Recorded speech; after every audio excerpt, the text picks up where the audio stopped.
Zero knowledge వచ్చాను. కాకపోతే నేర్చుకోవడం అనేది మన చేతిలో ఉంటుంది. అది ఏదైనా సరే, గ్రౌండ్ వర్క్ కానీ, చదవడం కానీ, శ్రద్ధగా చదువుకోవడమే.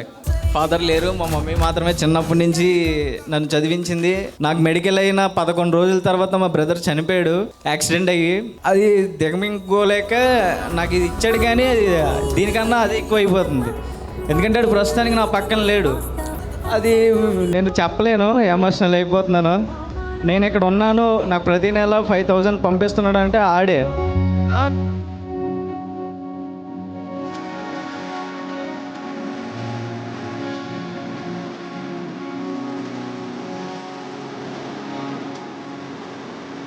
కానీ నా సక్సెస్ అయ్యేదాకా కూడా లేదు. ఎవరైనా సరే, తండ్రి అయినా తమ్ముడైనా ఎవరినైనా సరే గౌరవించండి. ఉన్నప్పుడు మాత్రం వాళ్ళ విలువ తెలియదు, లేనప్పుడు నువ్వు ఎంత తెలుసుకున్నా ఉపయోగం లేదు. మా అమ్మ ఒక ఆడది అయింది, చిన్నప్పటి నుంచి ఒక్కరితో పెంచింది. ఇప్పటి వరకు నేను ఎక్కడ పని చేయలేదంటే అర్థం చేసుకోండి. దాన్ని బట్టి ఆడదైనంత మాత్రం ఒంటరిగా ఉన్న ఆడది మాత్రం ఎప్పుడు ఒంటరి కాదు.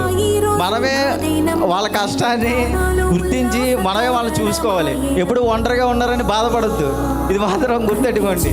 ఎప్పుడు ఆనందంగా ఉండండి, నవ్వుతూ ఉండండి, అచీవ్ చేయండి. ఓకే.